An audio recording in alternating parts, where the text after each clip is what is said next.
Hello, can you guys hear me? All right, we're going to get started. All right. Welcome, everyone. My name is Jason Oliver Chang. I am Associate Professor of History, and I'm Director of the Asian and Asian American Studies Institute here. The Institute has been around for almost 30 years, and we provide a cutting-edge curriculum on history, culture, and politics of Asian Americans, the fastest growing immigrant group in the US, and Asia, the largest and most populated region on the planet. So this semester's featured event by the Institute is Basketball in Asia, History, Trends, and Careers. This was made possible by the generous financial support of the Asian American Cultural Center, the Department of Journalism, the Business School's marketing program, and I also want to thank the NEAG School's sports management program, the women's basketball program, and Jamel Elliott, Associate Athletic Director of the National Sea Club, for the programming, networking, and logistical support bringing this program together. So my main goal in organizing this event was to boost your awareness of basketball in Asia and to show you the potential that studying with my colleagues in the Institute can do for you if you're interested in working in this area. So before I introduce our guests and begin our discussion, I want to share with you the origins of this event and a few historical highlights in the development of basketball in Asia. So I started watching basketball seriously 2 years ago because my daughter got interested in it and wanted to see professional games. She's not interested in watching dudes play, so we started watching the WNBA, and I was immediately hooked. The first game I watched, I remember two things. All the UConn alum that were playing, and the commentary by Rebecca Lobo, another UConn alum. Throughout the game, I was struck by the number of references to the players who played abroad in the WNBA off-season. To those who know, this is a well-known pattern since salaries are unsustainable in the WNBA alone. Many play abroad to continue a professional career and frequently in Asian leagues. I wondered, in what ways can the Institute serve the student athletes here and prepare them for a professional career after UConn? Digging even deeper, I found that there were a number of ways that our minors in Asian American Studies and Asian Studies would be of use to many career tracks related to basketball in Asia, from journalism, business, and sports management. Courses in our programs can connect you to possibilities you have yet to consider. So to kick off our discussion, I want to share a few interesting mile markers in the development of basketball in Asia and the role of Asian Americans.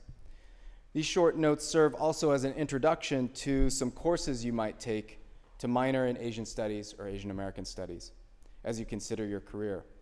First, in order to understand the spread of basketball globally, you would need to take Professor Zetzetspein's history class on China and the West.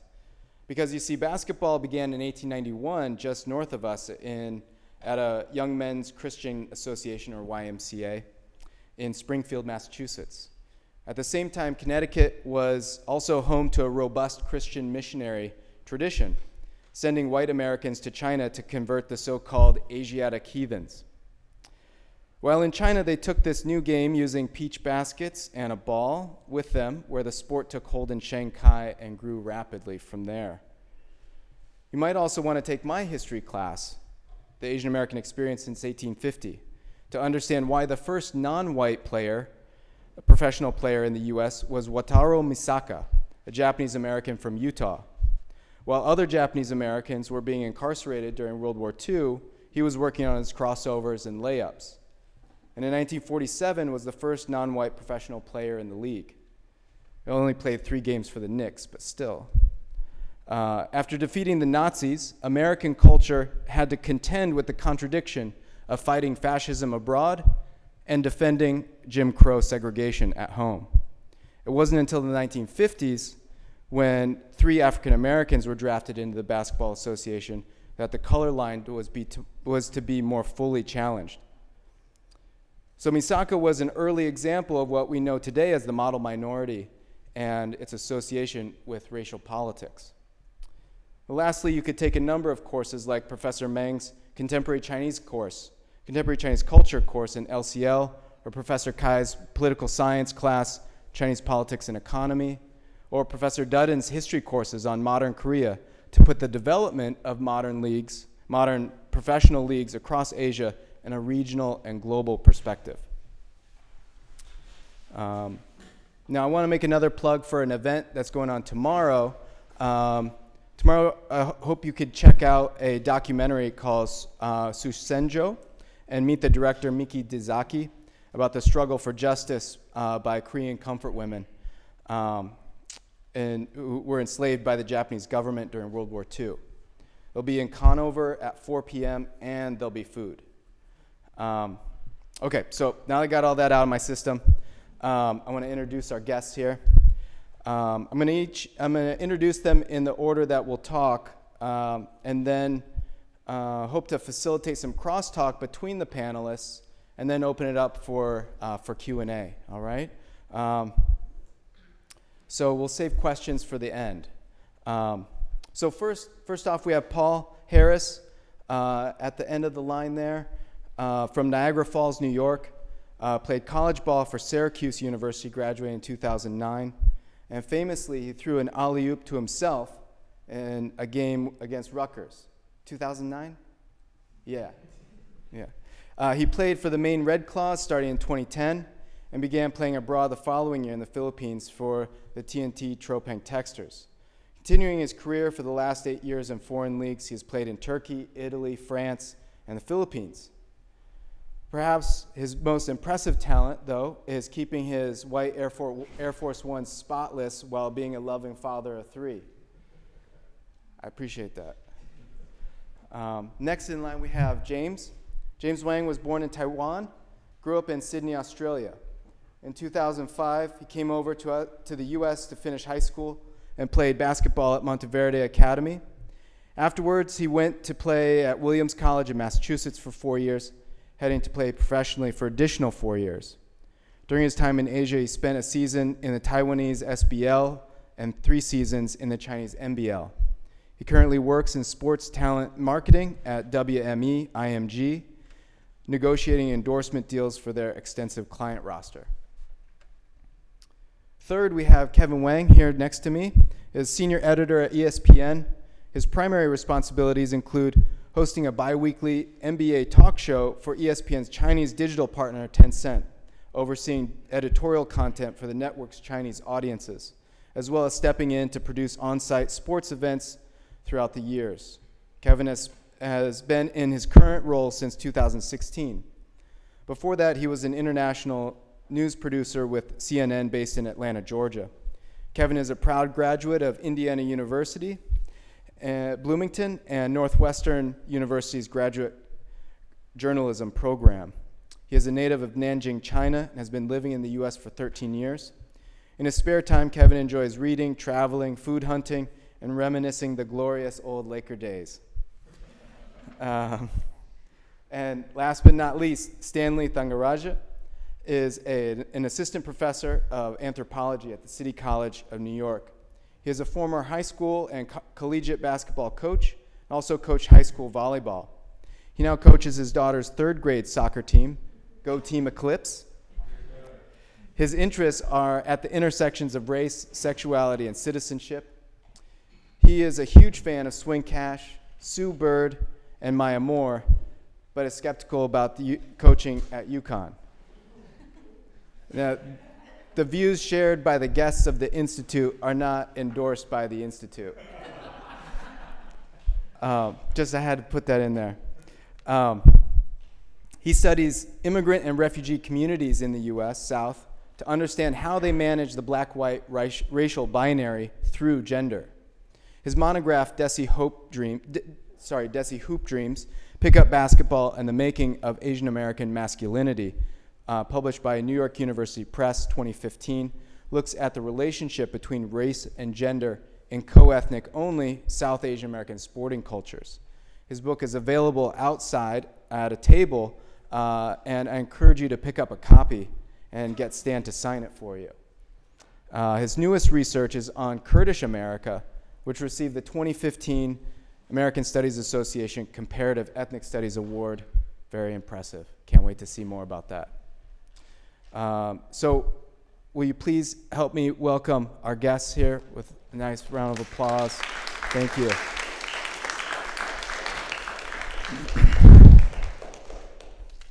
Now we have a pretty informal program, but I do want to highlight the fact that I have some flyers for 2 brochures for Asian Studies and Asian American Studies. You can find these out at the table outside. I encourage you to pick those up. So our plan of attack today is that we're gonna facilitate a conversation first individually and then as a group. So I'd like to start off with Paul, with your experience. Could you tell us a little bit about how your college career led you to play in the Philippines? Because that's not a conventional pathway that a lot of U.S. college players would think about. And indeed, was that even on your roadmap to begin with? So could you start us off with talking about how you made that transition? Well, first of all, I want to let everybody know that I haven't spoke publicly like this in a while, so I might be a little shaken up, but I'm gonna get through it. But as Jason already told you guys, I'm from Niagara Falls, New York, a small city, and I started playing basketball when I was like 5, 7 years old. My dad put the ball in my hand, and I used to watch my dad play. And I used to watch him watch basketball. We used to watch the NBA. We used to watch Michael Jordan and Allen Iverson.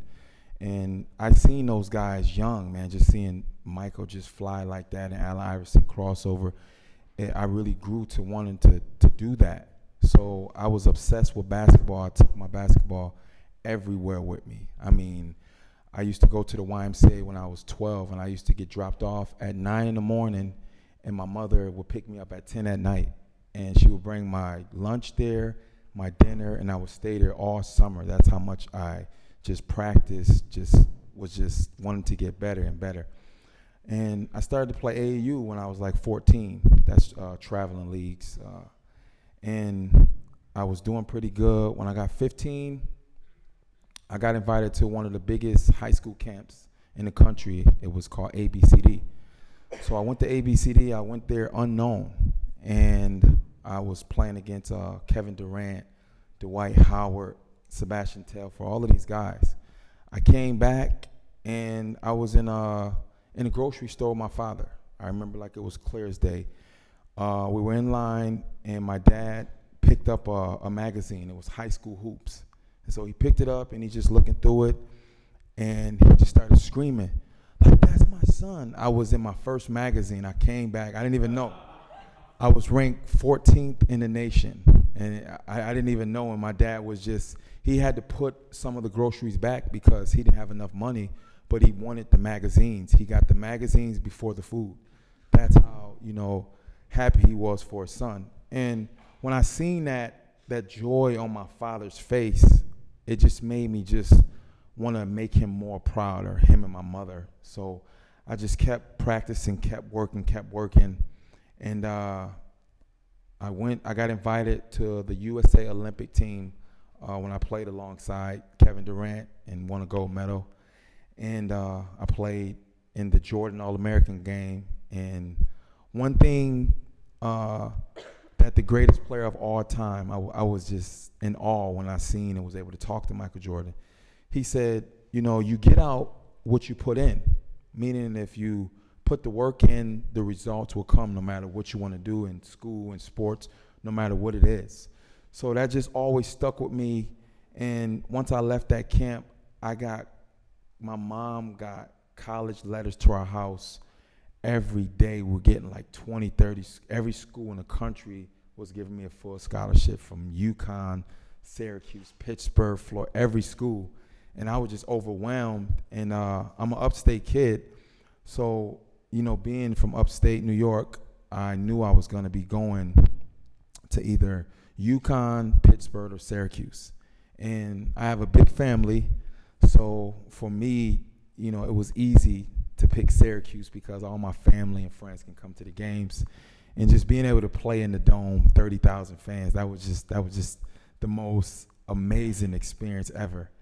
And I go into college with so much hype and expectations. They had picked me for college 2006 college blue ribbon freshman of the year preseason over Kevin Durant. They picked me number one. And so I go to college with so much hype and expectation, and I didn't live up to everybody else's expectation. I had an okay freshman year, but for anybody else to have the year I had, it would have been considered great. But since it was me and I was supposed to be averaging 20 points and 10 rebounds as a freshman, I didn't do that well. So I come back my sophomore year, I have a better year, and I come my junior year at Syracuse. We have the historical game with UConn. We play 6 overtimes in Madison Square Garden against UConn. It was, I'm still tired right now from even playing all those minutes. But it was amazing, and, I still had a lot of pressure on me, so I left school a year early. I entered the NBA draft as a junior. And I had all my family and friends, they wanted to have me a draft party. But I knew in the back of my head that it was a chance that I wouldn't get drafted. And I didn't want to be home in front of my mom and my dad and just know that they would be crying. And I didn't want to do that. So I told everybody I would be at the house, and I didn't show up. I went and got a hotel room by myself, and I watched the draft. And it was one of the most toughest days ever in my life, just not getting drafted.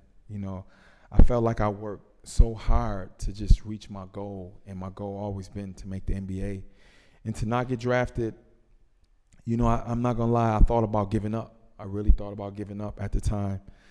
But, I held it together. I kept, believing and keeping my faith in God, and, just keep working out. And I got an opportunity to go to the Utah Jazz for training camp. So I was like, this is it. This is my opportunity again that I've been waiting for. And so I get to the Utah Jazz training camp. The first day, I hurt my ankle. The first day, and I was just devastated again. It was probably the lowest point ever in my life. I was broken. I didn't know what to do. I felt depressed. I was just so down. But my girlfriend at the time is my wife now, Gianna. Man, she just the most strongest person I know. She just uplifted me. She tell me, it's not over. It's not it. She would force me to go to the gym and say, no, I will rebound for you. She just believed in me, and it built me back up. And I got the opportunity to go to the D League. It's like a farm team for NBA teams, a developmental league. So I'm playing the D League. I'm having a great season, and I get a call. I had the same agent as LeBron James, Leon Rose. He's with CAA. He's probably the biggest sports agency in the world. He called me. He said, Paul, I have a great opportunity for you. I had 3 teams call me for you in the Philippines. I'm like, where? He said, the Philippines. I'm going to be honest with you. At that time in my life, I probably couldn't find the Philippines on the map. I'm just being honest. I'm being honest. But I didn't say I would go. My wife, she started looking up. She's like, oh, they have great beaches. And, my goal, in my head, I'm still thinking I want to get to the NBA. That's where I belong. So a recruiter, he's a coach now, Norman Blackman. He met me at my game the next day. For some reason, I had the worst game I could have of the year. But he told me after the game, he said, I know what you can do. I've been watching you for 6 months. This game is nothing. We need you.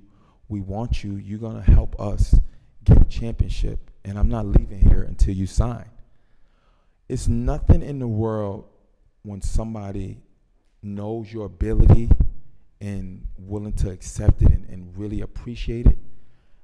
I didn't hesitate. I signed, and I started packing my luggage. I've never been abroad in my life, so I didn't know if they speak English in the field. I didn't know what to expect. So I packed like 4. I always overpack. I packed like 4 luggages, all my sneakers, all my sweaters, everything. And I get over there, I get off the plane, and it's like 118 degrees. I'm like, man. So I end up not opening 2 of my suitcases the whole time I was there. But I'm a person, I believe in vibe and I believe in energy. And when I got off the plane in the Philippines, man, I felt the vibe, man. It was like love, man. It was amazing, man. It was just really amazing. I went and I met my teammates, they all welcomed me. It was just like, yo, man, I felt like I was at my mom's house. That's really how I felt. And I'm with my teammates. We end up losing the first game.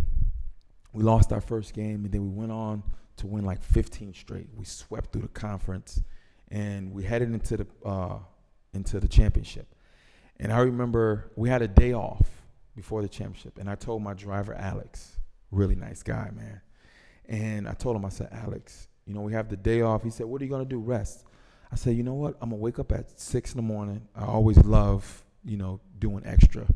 So he took me to Shangri-La Hotel. That's where I always go. And I told him, I'm going to run a couple miles, swim, and I'll be done around 7:38. He said, okay. I was done around 8:30. I did a little extra. I did 4 miles. And then when he came and picked me up, he said, where we going? I said, Alex, just take me all around the Philippines. So he just started driving, man. I ended up going to a place called Zubik, where they have the tigers. They jump on. It's like a safari, man. It was amazing. I held a baby alligator. I fed a tiger. I was just having so much fun. It was like I went from being broken a year ago to just being that loving person that I was. And after we went on to win the championship, and I ended up playing a lot of other places. I played, Italy, France, Turkey. These are some of the toughest leagues in the world. Like Turkey is probably the second best league besides the NBA in the world, the competition. So people ask me all the time, they're like, yo, what was the best place you played? Yo, was it Turkey? I know it was, Turkey. I'm like, nah. They're like, okay, Italy, man. They got Rome over there. They naming all these places. And then like France, Paris. I'm like, yo, to be honest with you, the best place I ever played and ever been was the Philippines, man, by far. And the reason it wasn't because, the food, it was Americanized. They spoke English. That was a plus. The food was great. But, it was the people, man. The people in the Philippines were just the best, man. I absolutely, to this day, man, I put messages on Facebook every now and again. I put old pictures. I absolutely love the Philippines, man. The Asian culture is just amazing to me, man. And that's part of my story. I'm glad to be here, able to talk in front of you guys. I hope you guys enjoyed the little that I said. Hopefully I'll be able to answer some questions, but thank you guys.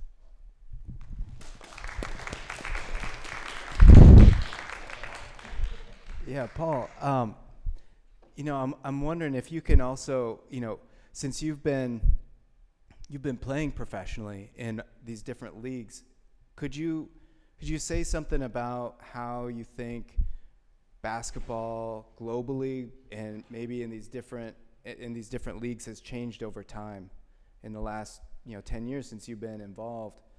Are there any trends or anything you think that an important development that you think folks ought to know about? Well, if you look at the 1992 Olympics, when Michael Jordan, Larry Bird, and those guys went to the Olympics, they crushed everybody.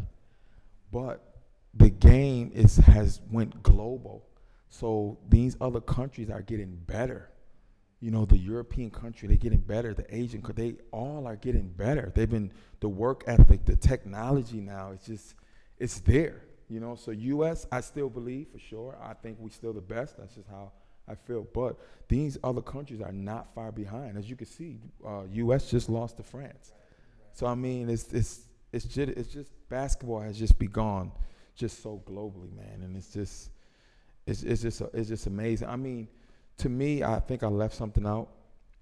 You know, the atmosphere in the Philippines was like a college atmosphere. You know, the NBA fans are different, but college fans are the best, and that's how the Filipino fans are. I'm talking about you got 20,000 fans. They playing drums during the game, so you can't even hear. Like they gotta have signs for your plays.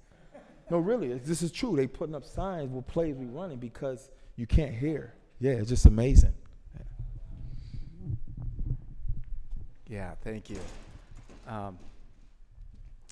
Yeah, I think just so that we stay on time here, I think James will move on to you.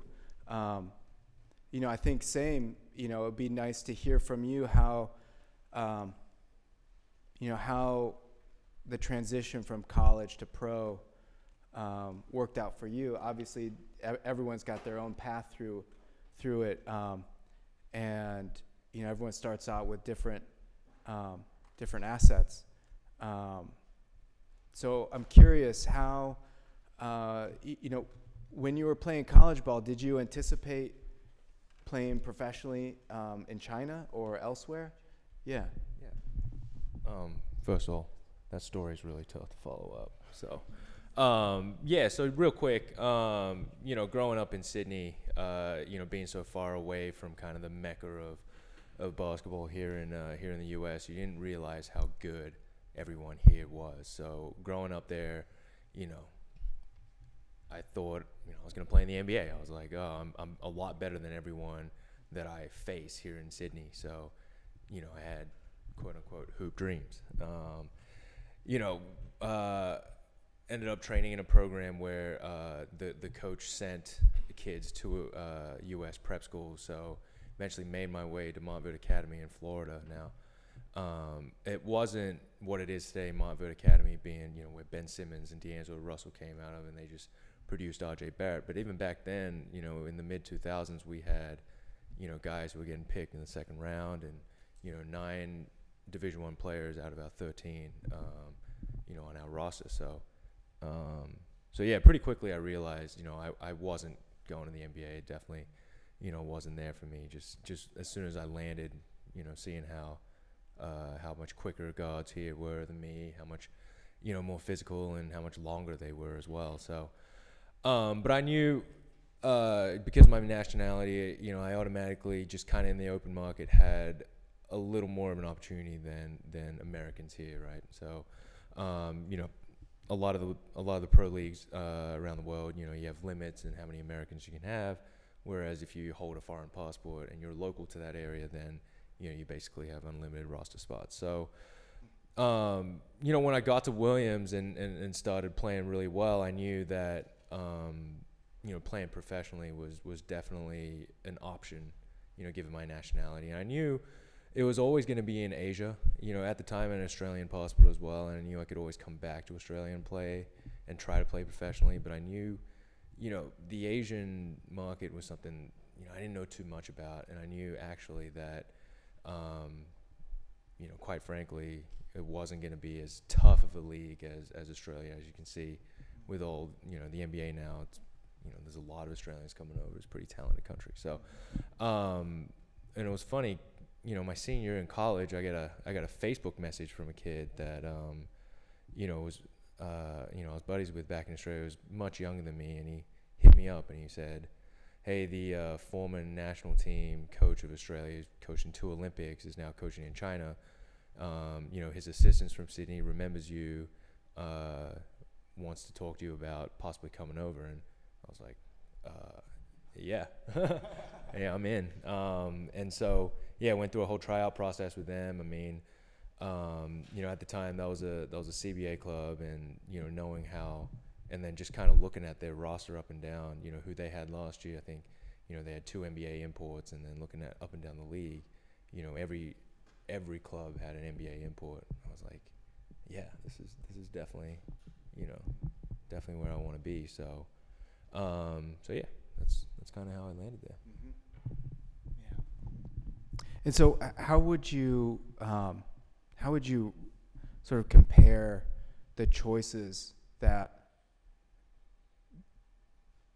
folks have, if between leagues? Like earlier, we were talking, and I didn't know this, but that the Chinese leagues are the second highest paying leagues but like, how does that alter how people can choose? I know you said that there are limited roster positions for foreigners, but does that play a role in how people see the field internationally? Maybe Paul, you want to help answer too. Yeah, so just from my perspective, I mean, if you ever watch a Chinese game, right, the score is going to be about 150 to about 145. And the two imports will probably combine for 85 of those points on both sides, right? Imports there are averaging, monstrous numbers, and most of the reason is because, of how much money they're paying those American guys, and they have the money to actually pay an NBA guy more for the season than what that NBA guy would make, sitting at the 12th to 15th man. On an NBA roster, just because whatever they make, they take home, whereas here you're getting taxed about 45%. So yeah, then you get these just incredibly talent imbalances over there, where you have basically Lance Stevenson and the Chinese guy matching up with him, could probably walk on here at UConn, right? And so it's pretty entertaining, but it's highly competitive. So yeah, and I mean, well, I just know, getting to China, to playing in China is so hard. I mean, I know a lot of guys, like a lot of places I have played, guys be drooling to try to get to China because they just know it's as what we call it, is they have the biggest bag. Yeah. Just being honest. So I mean, it's really tough to get to China. I mean, it's a tough league, far as the import players that they have. They bring in mostly ex-NBA guys, or guys that played high-level Euro League. So it's definitely one of the toughest leagues, far as the highest paying league. I would believe it probably is number one. Is it? Yeah, outside of the NBA. Yeah. It's for the imports. I mean, Can you speak in the mic? Yeah. And I'm speaking purely imports. The local guys don't make anywhere near as much as the imports. So, and it goes up and down, the first league and the second league as well. So, that was part of the cool experience, though. Every night you were, matched up against, for me, someone that I had heard of back when I was in high school, or I had watched on TV before. Right. Was you like a guy that had to check the Americans? Certain guys that, they be like that. So my the last playoff series I had, Darius Washington, Orlando guy, was the opposing import. This man had 65 in game one on me. Yeah, and like the thing is, like when he was playing for Memphis, or when he was in high school, he never really could shoot. But when you're getting paid that much and you just have free license to shoot, you pretty much automatically become a better shooter. So he was making just all sorts of stuff from way outside, and yeah, I was pretty much helpless. One of the things I noticed about watching the WNBA is how much the commentators would mention the improvements that players would make coming back to the next season of the WNBA from playing abroad. And, could you speak to like the gameplay, if, because, obviously there's different styles, and it seemed to me that one of the, beyond economic necessity for women players, that diversity of play abroad made them challenge them as players and made them into better players so that when they came back, they were, maybe had developed their shooting skills or became a better defender or just quicker off the pass? Well, I believe in anything. It's reps. So you get like for the WNBA or for American going overseas and playing in China, you're getting a lot of reps. So you getting your confidence is coming up, so getting better. You able to shoot 25 shots. So you're doing it on reps over and over again. So now when you do come back, you know what I'm saying, you ready. You actually did get better. My first year in the Philippines, I wasn't a great shooter. I never was known as shooting, but I got so many shots up consistently daily in the game routine. I became a better shooter just off of that. I would also say, just listen to Paul's story. You grow up when you go overseas, right? You're flying into foreign lands that you've never been to, never heard of. You don't know the language.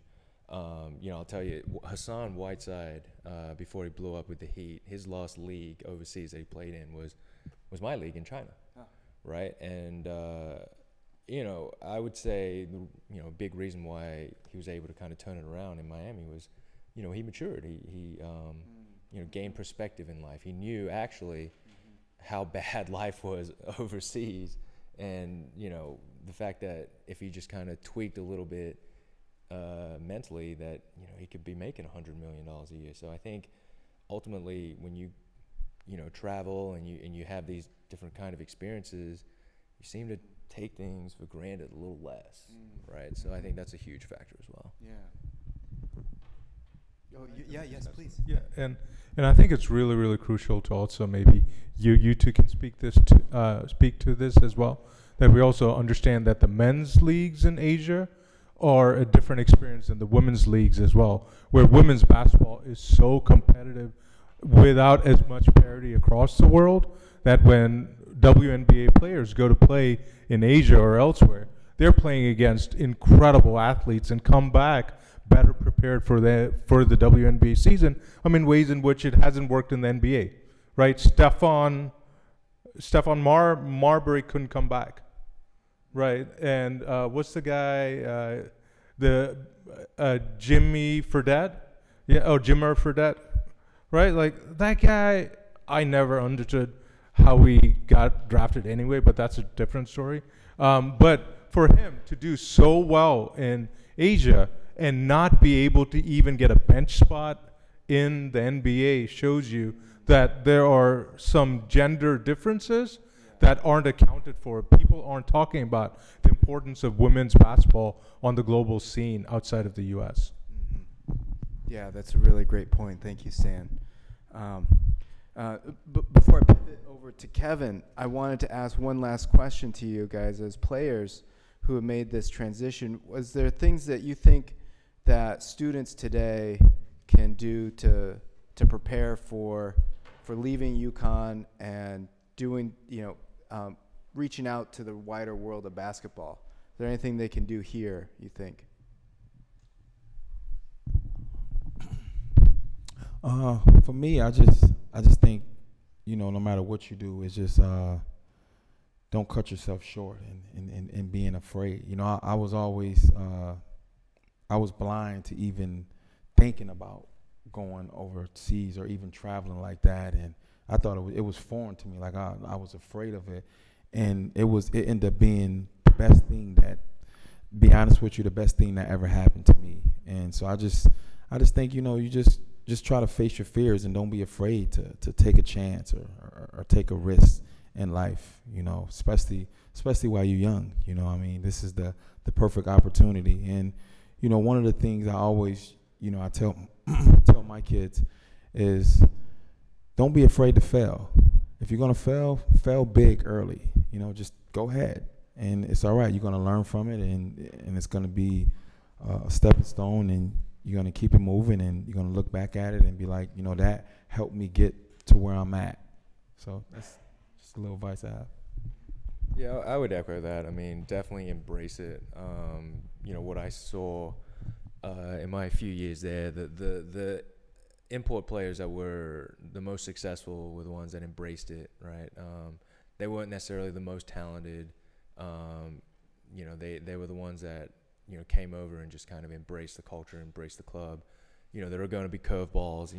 These clubs are not run by, NBA GMs with 20 years experience getting paid $5 million to be a GM. They're run by basically, a company guy that whoever owns the club, whatever company owns the club, just kind of put a guy there and said, hey, you like sports, you be the GM, right? So there's going to be a lot of curveballs. And, the guys that, quite frankly, were not that successful that I saw were the ones that always got homesick and complained about the food and complained about, the driver being late and complained about the hard practices and complained about, the game strategy and things like that. So, that would be my advice on how to prepare. Just kind of approach it with an open mind and don't view it as a failure.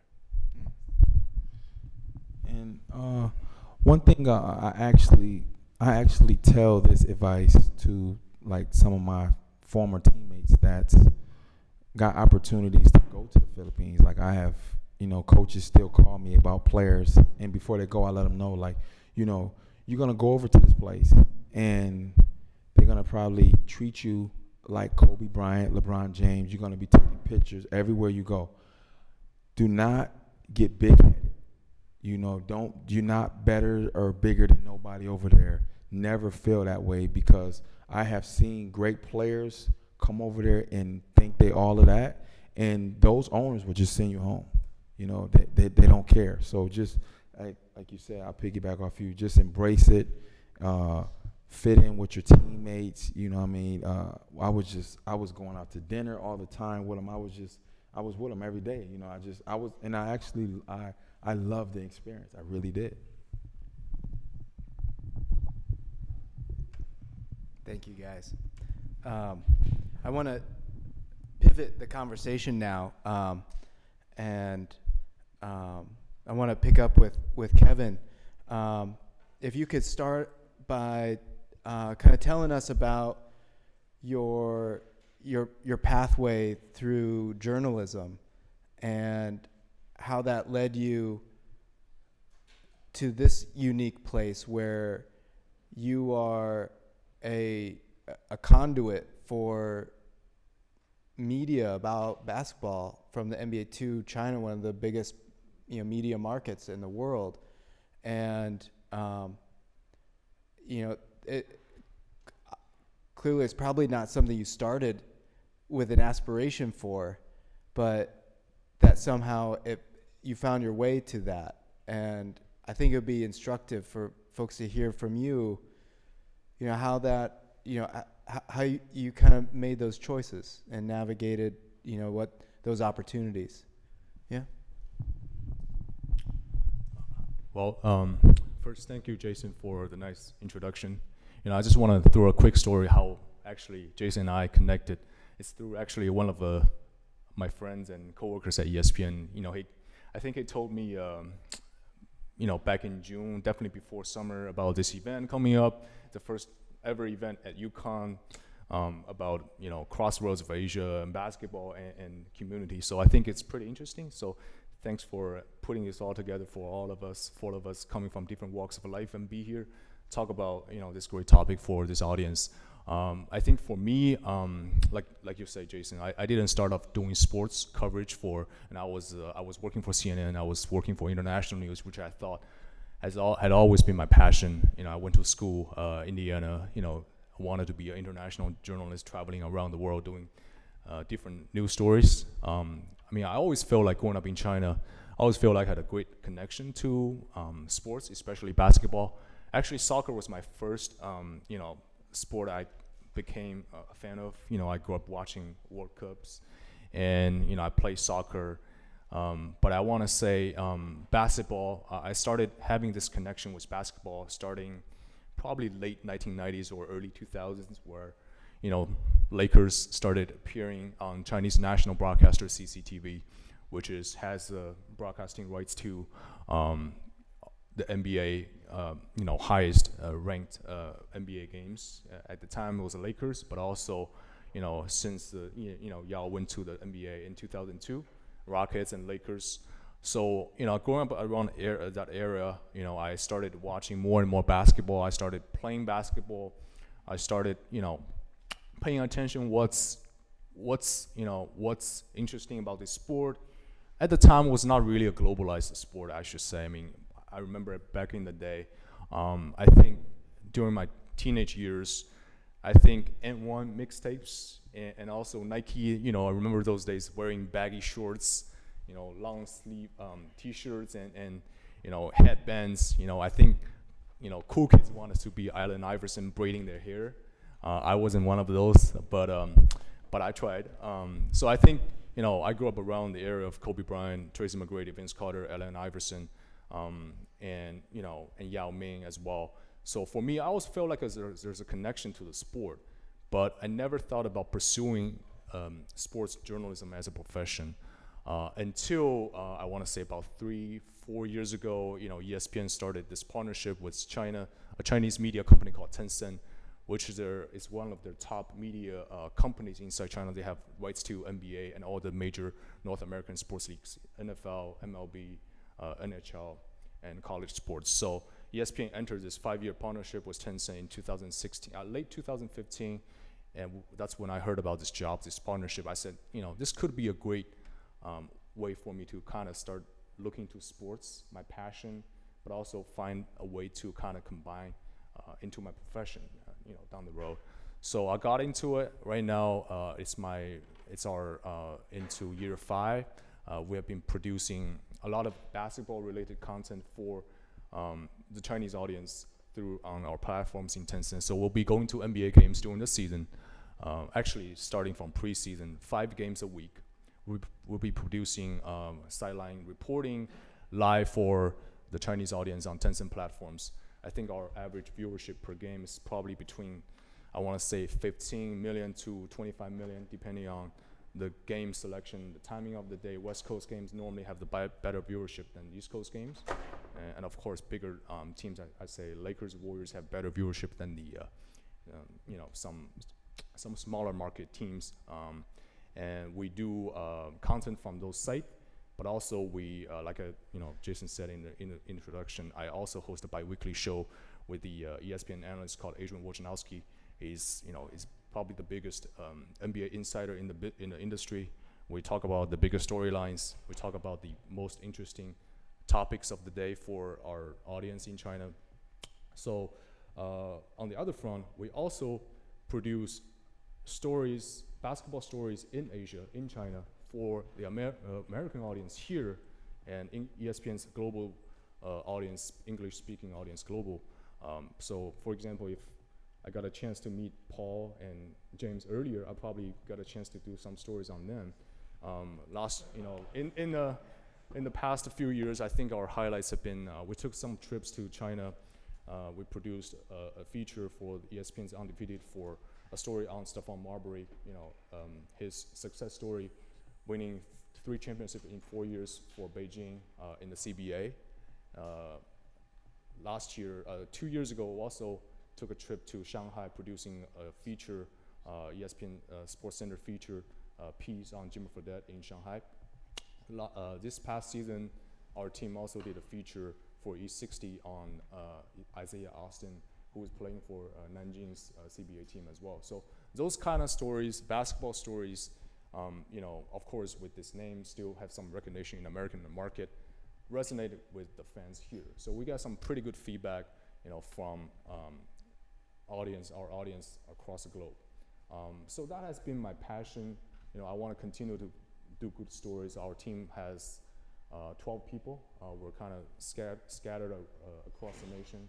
We'll be traveling to the games, but also we'll be producing content from the studio for the Chinese audience, which is our main focus, but also American audience who is eager to learn more about basketball in Asia through the journeys of Paul and James, and more, not just first-tier stars, but also who have a different sort of journeys in the past, different stories. You know, people love to hear stories, different type of stories, and I think now with Asia leagues being more and more popular, we're seeing more American players,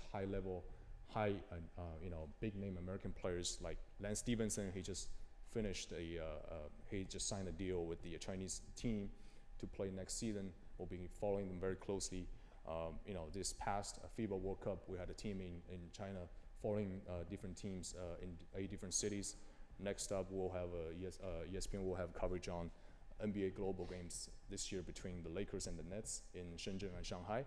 Also this year in Asia, for the first time, NBA global games in India, huge exposure opportunity for a nation which I think cricket is probably the dominant sport, but also in Japan this year. So a lot of basketball in Asia, and I just happy to be part of it.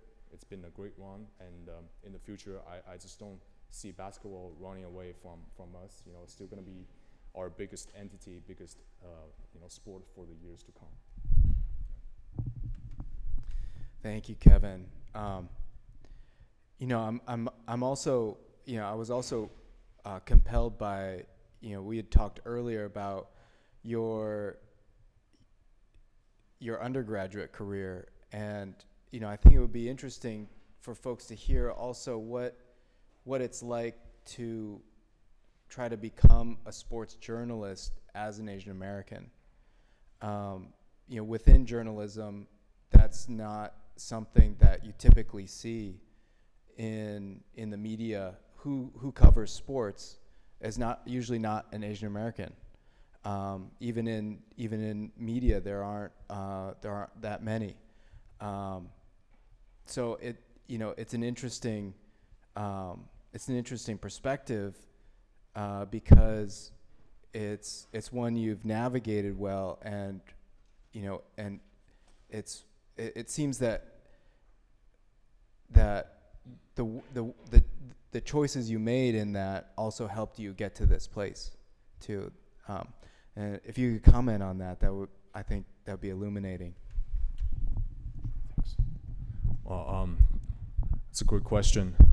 Actually, I forgot to mention the reason I didn't go to sports in the first place when I was in college is because I didn't think I would get a job after graduation, because I didn't fit the profile. I wasn't, I didn't look like the people who would be covering the sports for our newspaper, student newspaper at IU or student television. I didn't find a lot of people looking like myself.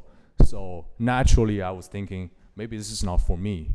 Maybe I'll do something else. Maybe this is just be something on the side I'll enjoy. I probably never gonna be part of my profession. So that's probably part of the reason I didn't think about it in the first place, take it very seriously. But I guess I always had a chip on my shoulder. I wanted to prove myself that I can, I can still do the things I enjoy. I'm passionate about. I think for me, the hardest thing when I was in college almost 10 years ago was that there's little opportunities for Asian or Asian Americans to cover or people of color to cover sports, American sports, if you didn't have the exposure to the environment from early age. For me, I didn't grow up. I wasn't born here. I spent my formative years in China at a very different environment, and I got to know American sports on TV. So I didn't have that first-hand knowledge of how things work here. So I sort of starting behind, the starting line already. So I was late. So I had to play a lot of catch up. At the time, nobody's really showing me the ropes, like how like you should do this internship. I think a lot of peers in my class, they started very quick. The first year, they had started internships in the summer with the teams. A lot of kids in my school, they started internship with the Cubs, in my region, or Notre Dame, or some regional sports, Pacers in Indy. So I had no idea. I didn't have in early because I didn't have any connections. I didn't have any family, friends, or people I know could get me into the business early. So I kind of I was late. So I didn't get my first internship until the summer of I think my junior year, and it wasn't a sports thing. It was a news organization in Indianapolis. So I never thought sports could turn into something that I'm doing today, which I'm very blessed and fortunate about, very humbled about it. I just feel like you should, if you like sports or whatever you feel like you are passionate about, you should never give up. Like Paul said, you never count yourself out, discount your capability, confidence. For me, I feel it's a combination of pursuit, consistent pursuit, but also a little bit luck. I got a lot of luck as well. Great timing for this partnership, but I guess I just never give up. Yeah, thank you. I think I'd like to move on to you, Stan. I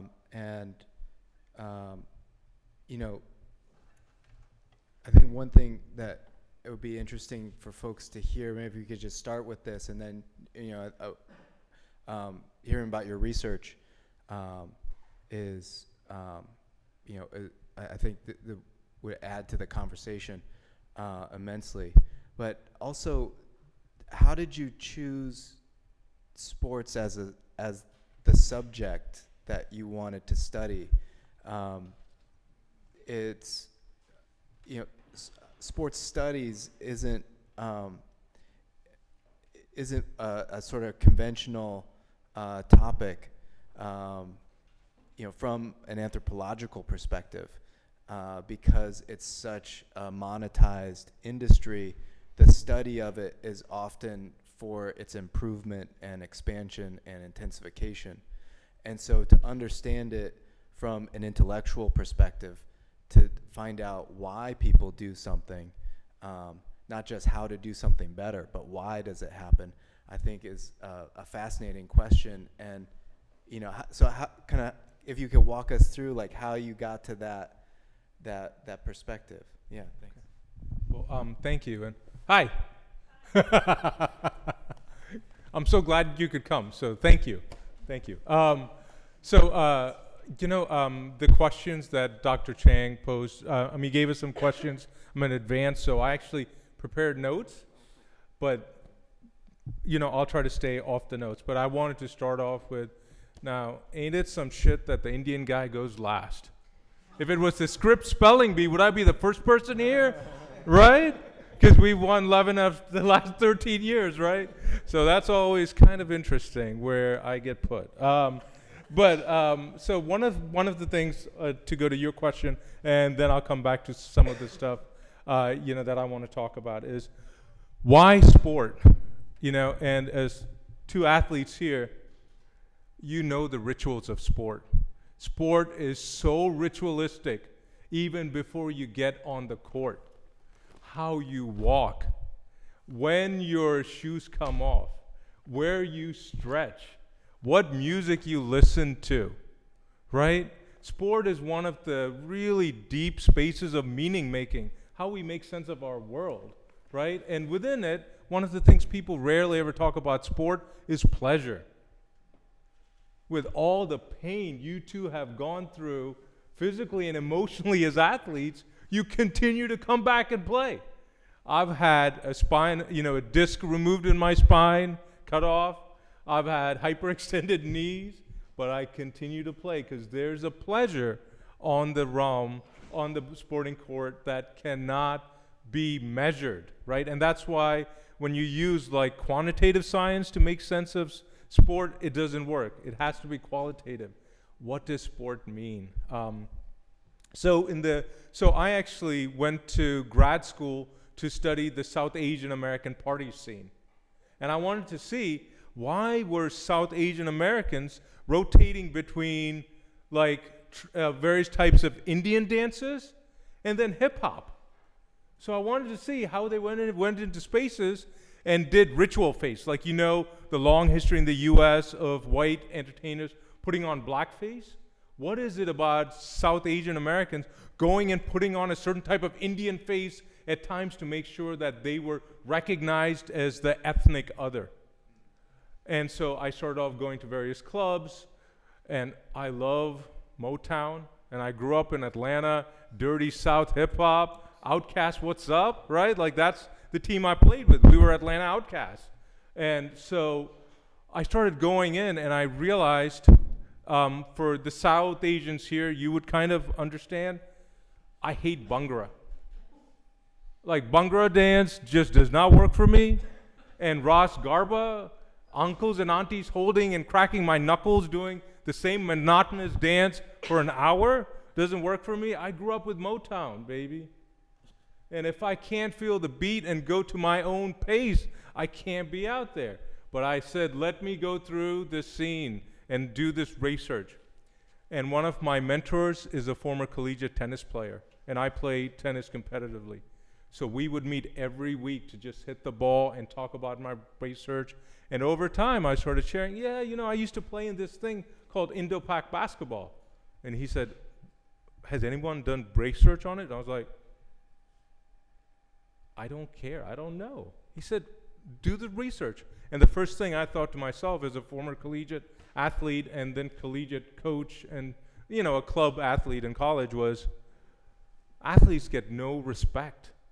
The jock is always outside the institutional functioning of higher learning. And I said, why would I as a jock go to grad school and study sport and be ostracized on many realms? That just doesn't sound right. But then they figured out that Indo-Pak basketball, the league I studied, which started in Chicago, one of the densest South Asian American enclaves in the US, started in 1989. And I played there in 1998, but in one of the Southern Indo-Pak tournaments in 1994. And I went to grad school to study race, blackness, and the politics of justice. So now I could do it through sport and the ways in which sport is a site for making race. What are the racial meanings we construct in sport? And how does sport become a place where we reinvigorate black-white as the racial logic? And I wanted to bring in the strange racial figures in the South, like the Pakistani Americans who are critical to my study, to push forth our understanding of the racial logic and to see how race is always gendered and sexualized, okay?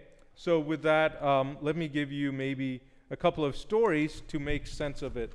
And they're somewhere on these sheets of paper. I wrote 8 pages. Yeah. Yes. So, yeah, so it's spring 2009. I'm at LA Fitness off of Sugarloaf Parkway in Atlanta, Georgia. Anyone here from the South? All northern folks. All right. Might accept you for now. So I was at the LA Fitness and I was playing with one of my main informants, Mustafa.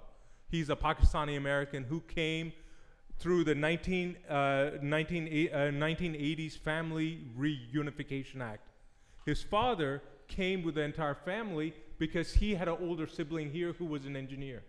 But Mustafa's family didn't have the social access. They were not the model minority. He didn't finish a 4-year college. He went to community college and did all types of underground work, selling computers on the down low, you know, like doing all kinds of sketchy stuff to survive, but he could ball. Mustafa learned to play basketball with something called midnight basketball. Do you guys know midnight basketball? Yeah. So as the state, as the US government was taking away funds to put into our schools, they were giving funds to private entrepreneurs and nonprofits to provide the resources that the government started taking away. So midnight basketball was built to keep kids off the street during dangerous time, which is all code language for watch out for the black kids and black kids in public spaces at nighttime.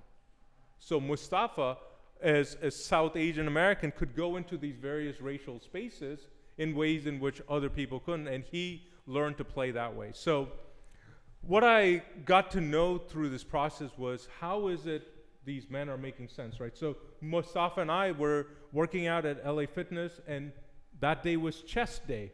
So I was just busting out the packs, doing like 220, doing like several reps, and Mustafa was trying to catch up. He's a much better baller than I am, but I was hitting the weights harder. We had finished, and every time after we finished, we would just go to the basketball court because we grew up watching Michael Jordan exercise before he played, workout before he played. Well, I got to be like Mike. So we went out there and we just started shooting to just let the muscles feel loose. And after a while, 2 African American men came into play. Both of them were about 5'10" and weighed about 210, okay? They came up to us and said, "Hey, do you guys want to play 2-on-2? Mustafa said, "Nah, man, we're good." "Come on, man, let's play 2-on-2. I said, sorry, man. We just worked out. We're kind of tight. We're just shooting just for fun. We're not here to play. We don't even have basketball shoes on." So one of the African American guys said, and this is the South, so for some of you that might not know the slang, he said, "Are you scared?" And, right? Some of us know the slang. So at that moment, Mustafa and I looked at each other and said, "All right, we'll play." Score, first to 24 wins. Score, 24-0. The African American men asked us, "Can we play again?" We weren't ready for the first one. And so we said, "Are you sure you want to play again?" They said, "Give us one more chance." And at this moment, they started getting much more physical. Their bodies tensed up. The aggression was much higher. We won 24-6. Okay? Then another day, I was at LA Fitness in North Lake, which has a middle-class African-American community, and I was just working out there, and there were 9 guys waiting to play ball, so I joined in, and I knew several of the cats on the court, and we played hard. My team lost, and a African-American guy who had not played and who hadn't seen anyone play had next. So he had to pick 4 guys out of 5 to play.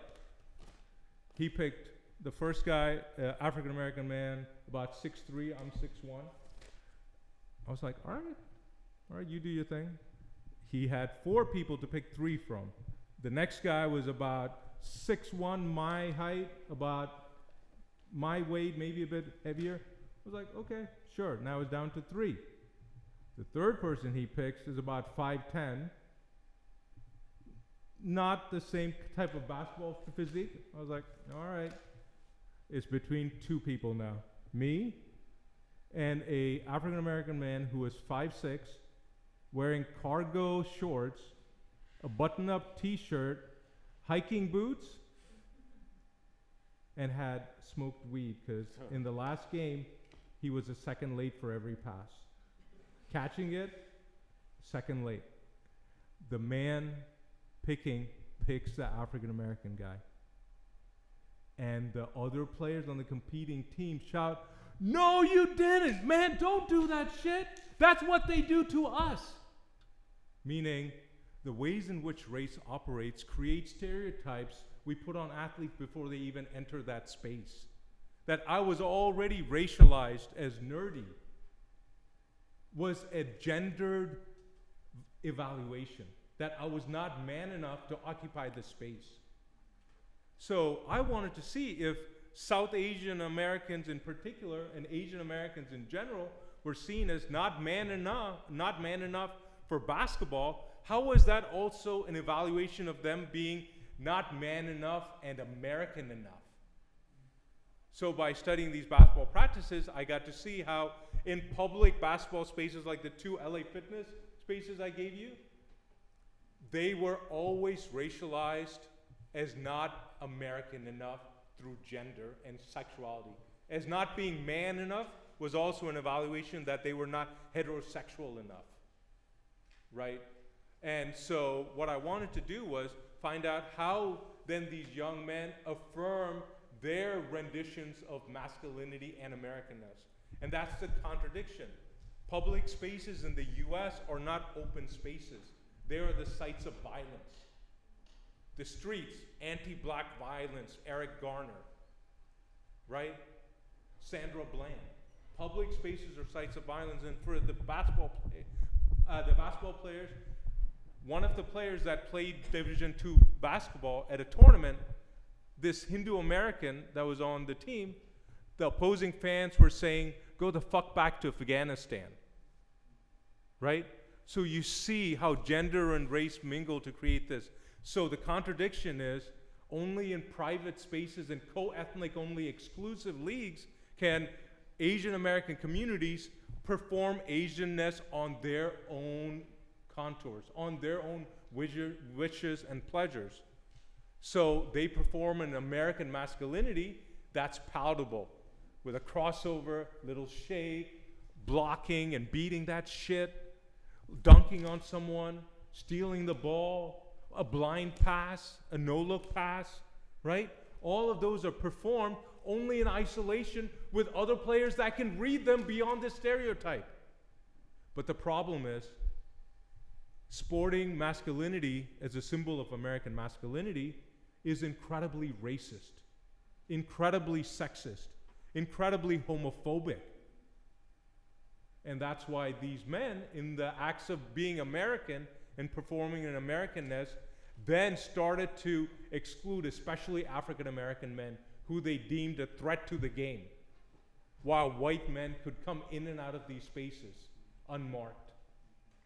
And women occupying the space were seen as threatening the very masculinity they took for granted, that the court was already a masculine and heterosexual space, right? And so during the course of this research, which my book is out there, I also got to meet someone from the NBA who said, there are over 100 7-footers in India. With a population of over 1 billion, you know there are over 100 7-footers.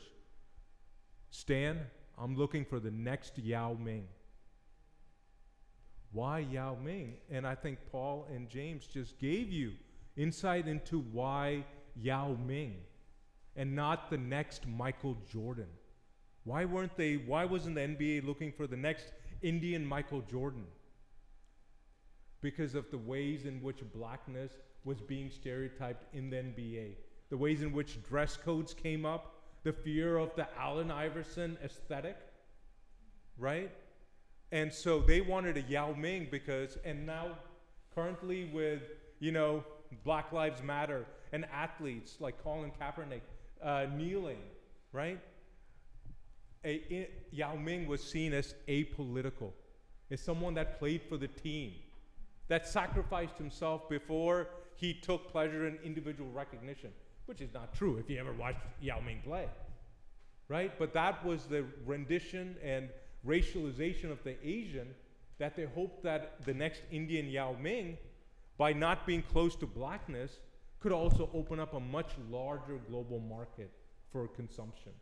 And there are all types of racial and gender things, which I'll get to if it comes up during the question and answer. Yeah, wonderful. Stan, that's why you're here. Thank you. I can ball too, though. I Yeah. can't ball like them, but I can ball. The way that you're describing the American court and the kinds of unthinking judgments that happen make me think that there are similar kinds of judgments happening on other courts. There are other kinds of masculinity that are being played out, say in the Philippines or say in China, in the Korean leagues, that exactly what you're saying. In some ways, it has to do with the audience of that masculinity. It's being performed, and it has value according to the audience, right? And so people's ability to interpret that and then deploy it seems also like a really unique thing that in some ways the international court for basketball is also there's a seemingly international, interstate hierarchy of masculinities, right? So that like when the American style of basketball is played on a court, it's recognized as a masculinity that is, according to some eyes, superior than other forms of masculinity. Does that make sense? Yeah. Yeah. So if you could talk a little bit about like, your exposure, your interpretation of the international scene. I would love to hear how you think race politics and geopolitics inform both the perspective on international leagues, but also how there's a kind of athlete to athlete interaction, because what you were saying about how those mental images exist before you even step on the court. That's within a national context here where we have this black-white binary, but in an international context, are there other things that mitigate what you might expect as something that flips your expectation? Oh wow, that's a deep, deep question. Let me wow, Jason, you got to stop asking like 6 questions. Then think I can be coherent.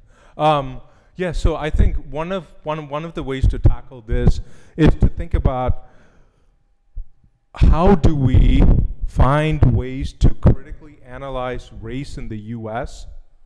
and how it travels. And race in the U.S. is so understood as black and white that we no longer engage with how race takes shape in other places, okay? So in the process of my research, let me bring my research back into it. How do South Asian Americans make a sense of who the we are by creating who the we cannot be? And this is through South Asian idioms and languages. So one of the terms I heard over and over again in my research was the South Asian term, which if there are any South Asians in here, they'll all go, kallu, which is the South Asian term that was initially used to denigrate people from South India as too black, too ugly, lower caste, not Hindu enough. But when that, over time, the global discourse on race has meant the racial organization of India between northern and southern, light-skinned and dark-skinned, through the way in which Kallu arrives, it's now become the common phrase in the South Asian diaspora in the US to talk about African Americans. So it becomes a secret code. To say something and use the term Kallu, the African American does not know what that term means. So when I asked Sanjit what it meant, he says, man, it's like the N word, but we can say it among ourselves. And what does it do? It creates the construction of community, in that they would say, all of our white friends, if they know one South Asian idiom, they know that word. So they would use it. So how are you taking part in the larger history of racism against the black diaspora? By using South Asian idioms and transforming them. So when the NBA travels to India, which that's been their main goal right now, how are Indians going to embrace blackness? Both in the actual body of the black athlete and in black aesthetics. Because we know black style travels much more freely than black people. If it weren't for that, we wouldn't have these instances of police murder of black men and black women, in that black bodies cannot travel the same way. So when black bodies arrive in these spaces, how will their aesthetics be appreciated and become a new commodity at the same time in which there are much longer colonial histories of race and racism within India that might impact how we think about where race goes next, right? And within this, there's a gendered component too. The US has a long history of sexism.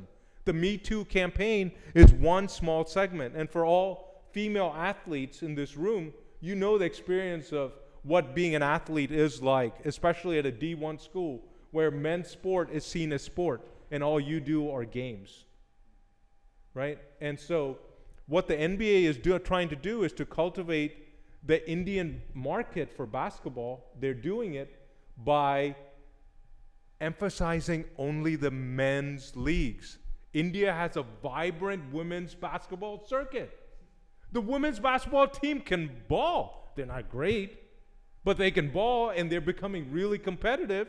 And there's a junior Indian women's basketball team that is really stepping up, that some of them are going to get Division I offers. And one of the young women I met in my book has the all-time records for for D1 shooting at her institution. But she's not talked about, right? So when we go back to India, what is it about the NBA that creates local partnerships with local leagues that put all their capital into the men's league to get the next Indian Yao Ming? That when are we going to see the next Sue Bird? When are we going to see the next Lisa Leslie? When are we going to see the next Althea Gibson? Right? And so for me, the fear is that the emergence of corporate power is actually marking of other spaces as cisgendered and heterosexual, right? Masculine.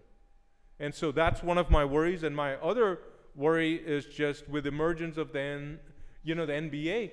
The NBA is entering India, and I'm from a line of men who for the last 200 years have been Christian ministers.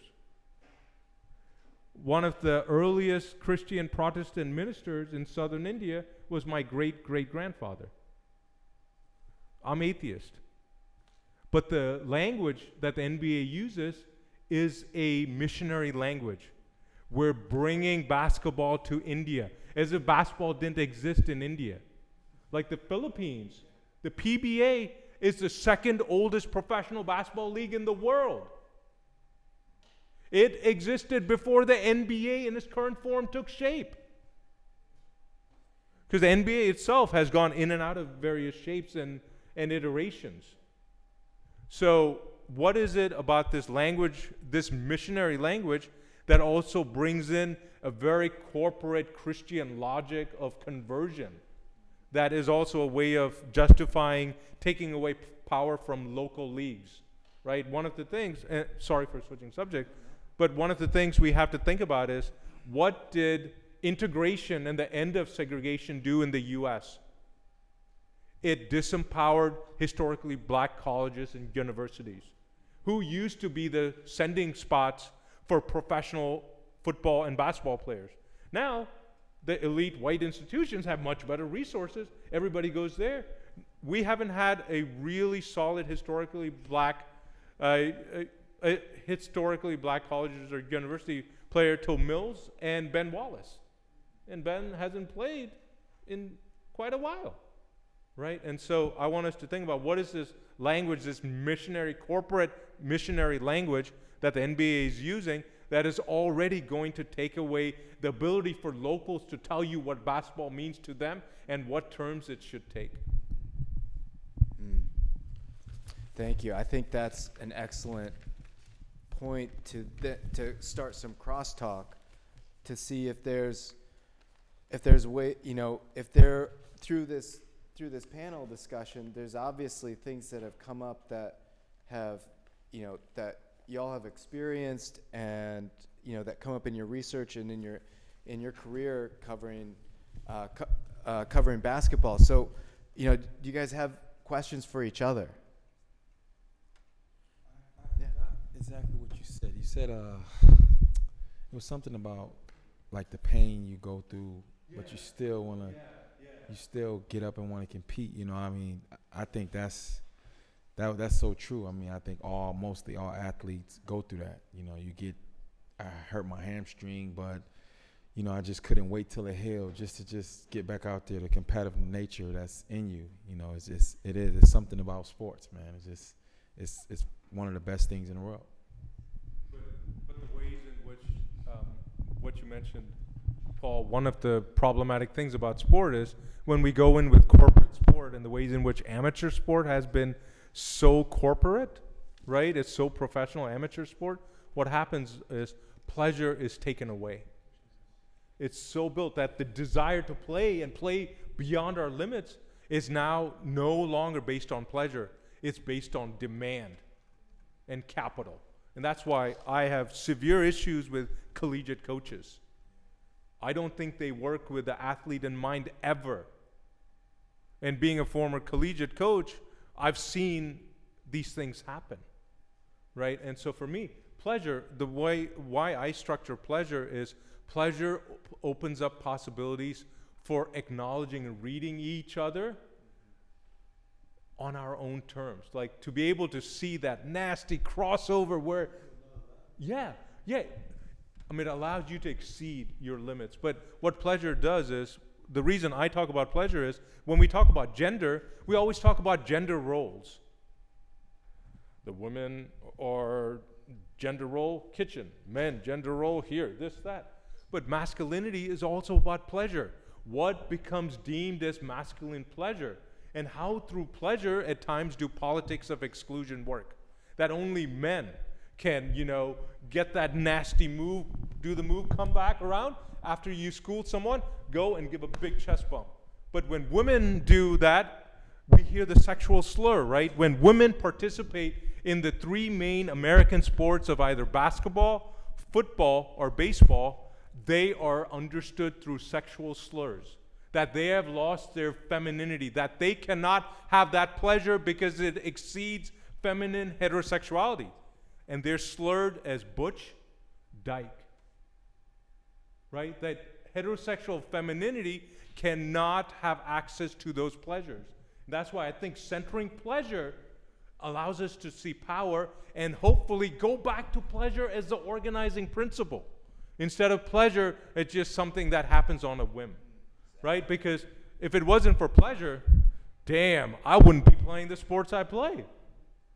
Right? I mean, that, like the other day playing Sunday, every Sunday I play with these guys.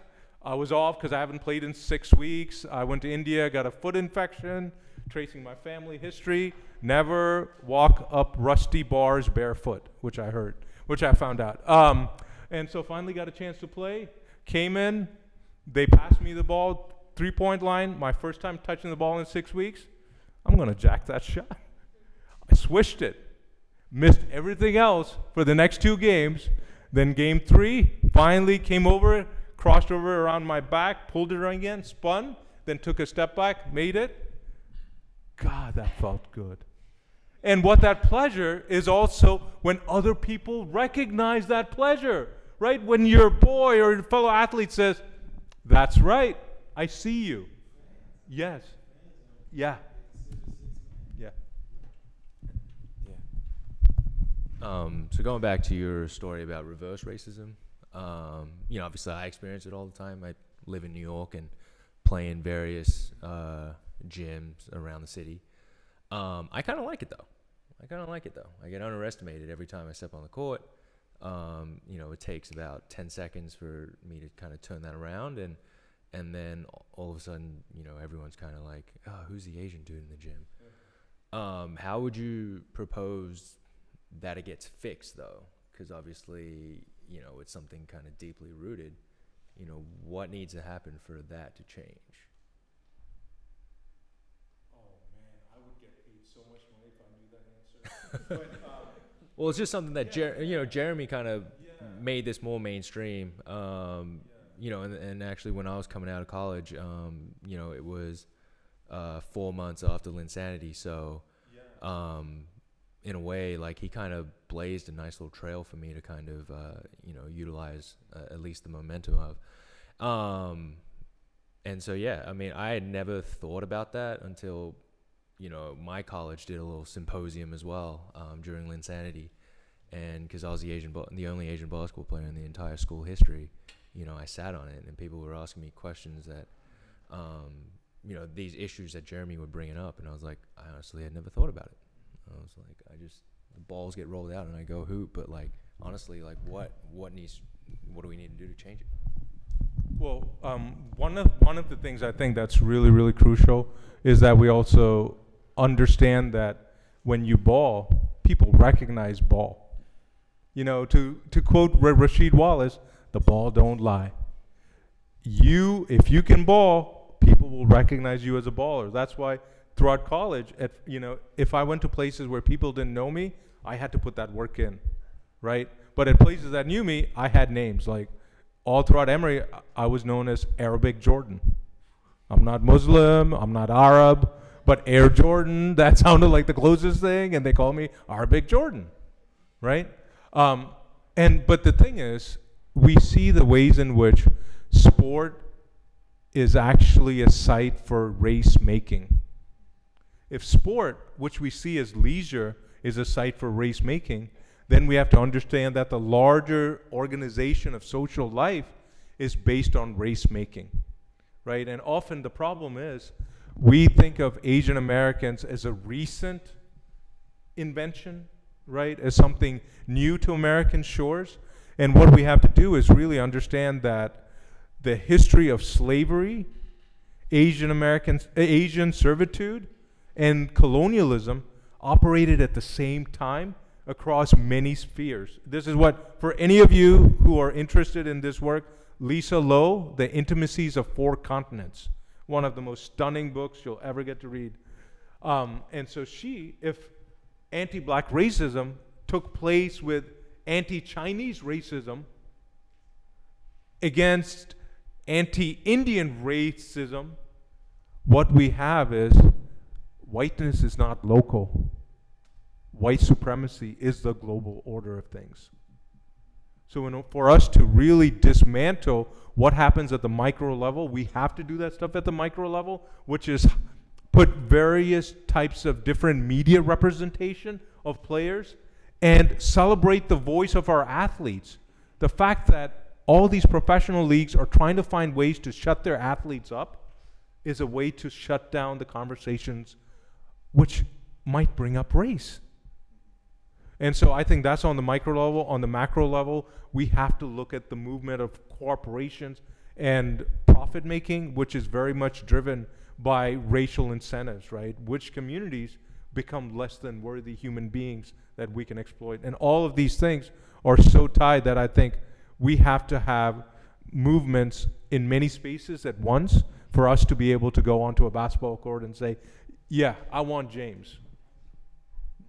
Right? Like, so one of my friends, when I taught at a small college in Georgia, LaGrange College, he's 5'2", African-American man who was a minister.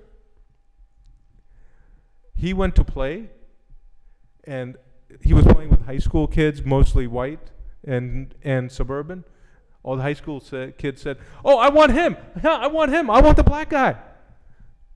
So he got angry, and he turned to them, and I said, and he told them, oh, if I'm a black athlete, then all of you are Jeffrey Dahmer. Do you know who Jeffrey Dahmer is? A cannibal who ate 16 humans, killed and ate 16 humans, and was passing and wasn't able to be caught because white men aren't marked as dangerous in the same way that men of color are, right? So, sorry, my mind just goes to all these places. Yeah, thank you. I think, one angle of this that I'd like to hear from Kevin on is, part of what you said about the demand for athletic performance and for sports, dictates how people seek pleasure and or how it's recognized. And I'm curious, from Kevin, from your perspective as a media creator and a media, someone who is providing commentary, and also this really interesting intercultural translation, right, between different kinds of audiences about basketball. How do you see the demand for, is there a Chinese demand for basketball information, media, that's different than what American audiences are hungry for? I think largely the demand is probably in line with, from the Chinese side, it's probably in line with what Americans are looking for. I mean, talking about our coverage, our focus is probably, I think, looking at the top teams of the NBA. It's probably the most popular teams in America as well. So I think there's not that much of a difference between our coverage focus and American coverage folks, but we do have to pay close attention to how we cover them. For example, NBA is very, and basketball in general is very, it's a very popular sport, but also somehow when something happens in the league, for example, race-related issues, we have to find a way to how do we contextualize, how do we cover them balanced and fairly for the Chinese audience who might not have a very deep knowledge of the connotations around negatively, positively around the the race relations in America. For example, for the movements started by some NBA players like LeBron James around the race, like how do we present the context around those kind of movements for our Chinese audience who has a very deep sense of curiosity around those issues. So the challenge for us is like how do we tell them what the story is. It's not go beyond the headlines, just tell them what is the best way to understand the sensitive issues around those topics. For example, I'm sure Paul can, James can relate to this from your understanding of, a lot of American players playing in China. I think there's this, so for those of you who don't know, there are different tiers or levels of professional, organized, unorganized, regulated, unregulated, underregulated basketball competitions events in China. All different regional, provincial, state level, national level tournaments. And there are some private events every summer. We were just talking about in the cafeteria. These American players will go to China. I think Paul, I would be interested. You can share this experience with, audience here. These American players will go there, and the owners or the sponsors of, who would, fund or pay for these kind of trips, they have a preference of like which type of players they're looking for. So if I'm being honest here, they're looking for a lot of African American players who would assume, they can bring a lot of, spectacular athletic performance as opposed to Caucasians or people of athletes of other colors. Just because they've seen them on Chinese national TV, they think, okay, this fit their mental profile, what's in their head. They think if they bring some players who look like those NBA guys on TV, they would deliver some similar performance to their audience in the arena who probably had little access to the reality or had little knowledge of what's really going on the other side of the Pacific Ocean. So I think that's our challenge. How do we present those realities to American audience or global audience here? I think that's because of a lack of understanding from certain parts of China. They got to know America through NBA because NBA or been on Chinese national television since late 1980s, and that's pretty much the channel for a lot of people to get some understanding of America, me included. When I was young, formative years in China, I got to know, Staples Center, that's a home to the Lakers, of course, and then, those other cities, and NBA entertainment. So I think that's still the probably true to American, to a lot of Chinese people audience in China. I guess, now with so many American players going to China to play exhibition games, doing different tours, I think that's probably provides a different opportunity for them to Chinese audience to, this is probably different from what I imagined to be. So Paul, I want to hear your opinion on like, do you get a sense when you go to China, how do local people, Chinese fans perceive, do you get that sort of perception from people you interact with during your tour in China? Yeah, I had an opportunity to go to China for a tour team, and it was for 1 month. And as you said, it was actually, we had 10 players, and 9 were African Americans, and we had 1 white guy. And so they was actually persuading us as we were NBA guys. So they had signs saying that, we were in the NBA, you know, the team was full of athletic guys. It was like guys who almost made the NBA, but none of us have ever played in the NBA. So it was, I don't think none of the fans really knew that we were not in the NBA, but it was like a packed house. I'm talking about maybe 5,000 people at each game, and tickets were like $50 to $100. And it was amazing to me. Like it was a great experience, but I'm like wow, you know, they probably really think we were in the NBA, and it was just amazing how they got away with that. You know, it's no way that you could have done that here. Be like, yo, people would have been looking like, what team you play? You know, they'd have been looking you up right away. But they actually got away with it, and it was still a fun experience in China.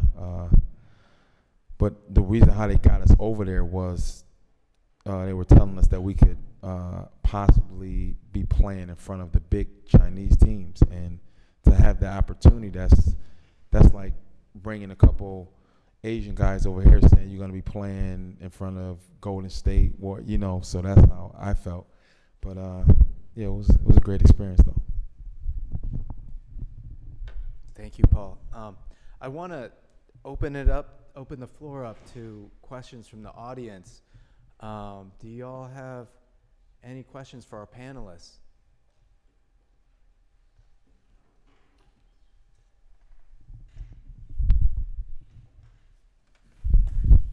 Oh, I can speak loud. Yeah, but we're recording, so I'm going to give you the mic anyways. Thanks, Jason. This is Angela Rolla, director of the Asian American Cultural Center, co-sponsor and partner in crime. In crime, yes. Thanks, Jason. And thank you all for being here. This has been a wonderful discussion. So, number one, I'm really fascinated with this idea of racialized sport. But my first question is, what is the percentage of Asian Americans playing the major sports? Do we know that number? It is so minute that it almost becomes something you can't really even account for. And so one of the things you see is that even though there's a growing Asian American sporting community, they're being overlooked, right? And that's the case James brought up with Jeremy Lin.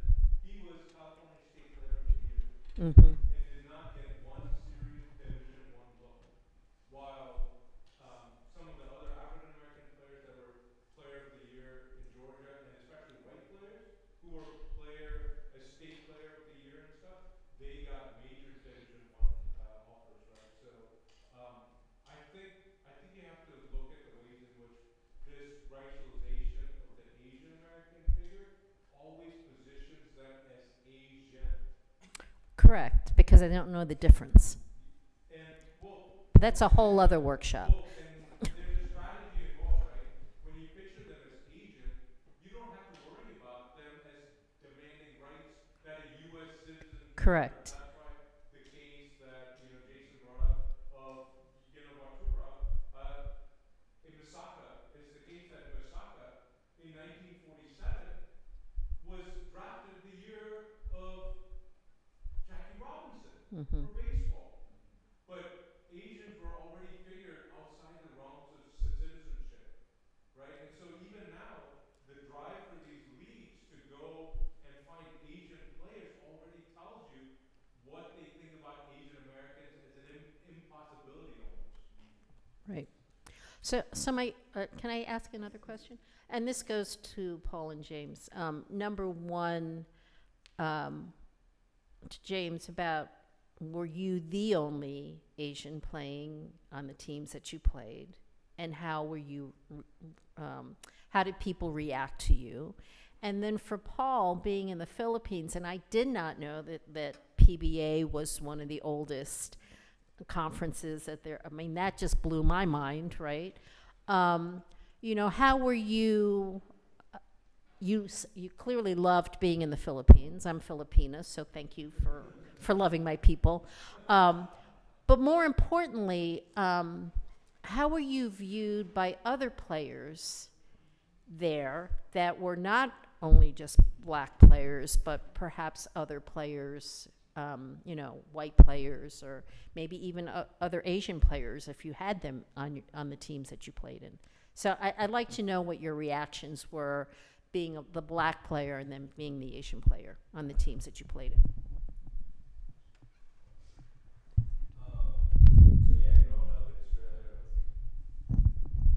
So growing up in Australia, there were a little more Asians down there playing the sport at a competitive level than out here. So when I got here, all throughout high school and college, I was the only Asian throughout my time here, and kind of felt like that was a norm. And it was funny, kind of watching Jeremy from afar and having never seen him play, but just seeing a Harvard box score, Jay Lin, automatically I'm like, oh, who is that?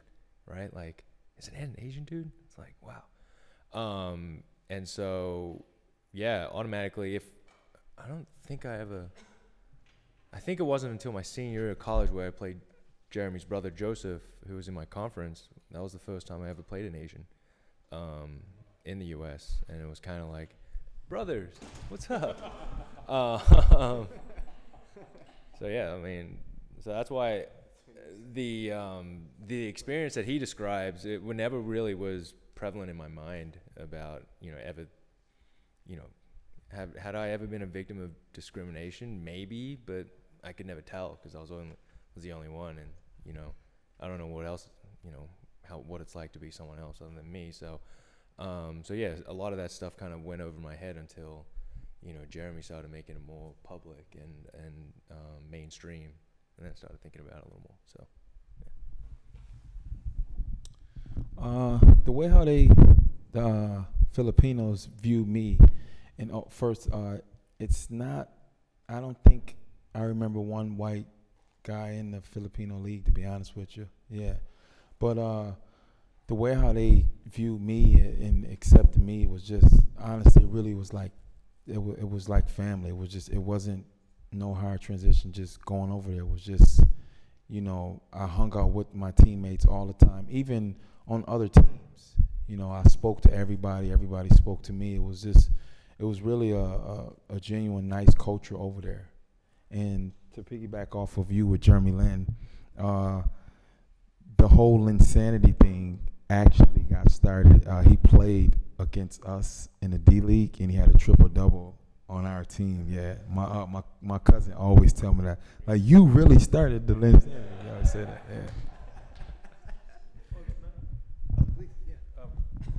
And thank you for that question and for your comments, because one of the things I think we have to understand is also how is Jeremy Lin being racialized, right? In that definitely Harvard kid, family history that would maybe mark him as the model minority within that trope, and they use that in how the media described him, right? They always said he's the general on the court, the smart player. Right.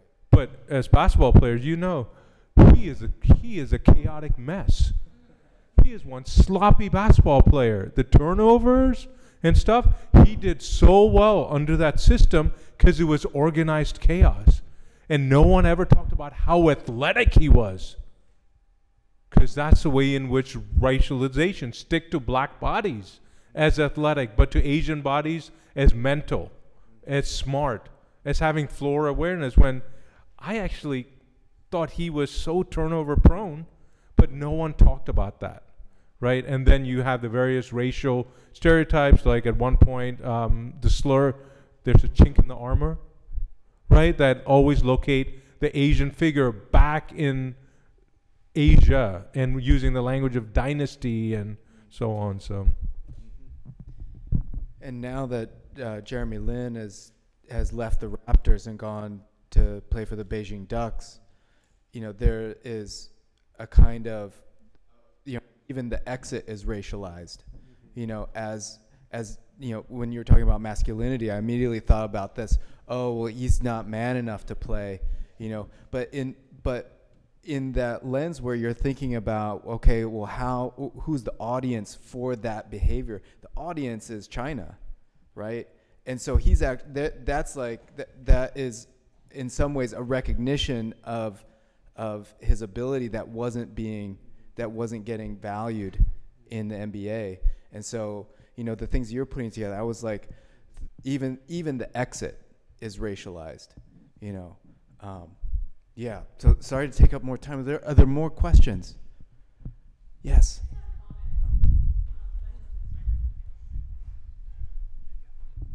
Hi. I thought this panel was great. I used to play basketball in college, and I played at Colorado State. And I grew up in San Francisco, and seeing Asians play basketball. Actually, Jeremy Lin played in Palo Alto. I'm from San Jose, so we were in high school together. So it was really cool to just see all this tied together. I spent a month in Tokyo and Beijing also, and seeing how basketball is received out there. So I think this conversation was just so critical and just really, really important. So thank you for putting it together. Thank you very much. Any other? Oh, please. Okay. Oh, here. Yeah, go for it. Hi, good evening. I'm quite intrigued with the race and how we can use it as a lens to the recent FIBA World Cup, where the US did not send or the superstars deferred participation to the World Cup. So, in line with this, do you think that these superstars think that basketball, especially playing for the country, is not pleasurable? Yeah. So that's my question. I'm going to collect a couple questions and then we can answer both. Oh, okay. Yeah, so if I can paraphrase your question. Yeah, so if I can paraphrase your question, is about the FIBA league and how superstars come to that league and how how their performances are evaluated, and if that is pleasurable.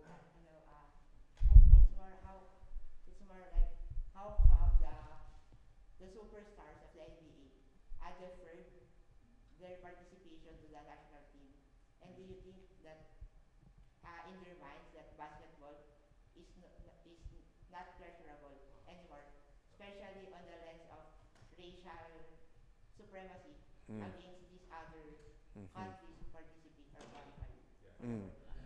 Why certain players not playing? I'll answer. Yeah, okay, cool. Yeah. I'll come to you. Okay. Do you mean probably like why like LeBron James didn't play, Steph Curry? Well, to me, my opinion is when you look at certain guys, especially like a guy like LeBron James, who has played in 8 straight finals, who has won, 3 Olympic gold medals, I think, who has been playing over 100 games a year, and, he's playing 40-something minutes a night. After a while, it's like, you don't want to wear yourself down. You already done most of that. Now, if it's for a guy like Devin Booker, who's a young guy with a lot of talent, who I believe should be out there. Now, that's a little bit different. But when it's an older guy who, already proven, already done some of that, it's like, they're okay. To me, they get a pass for that. That's just my opinion.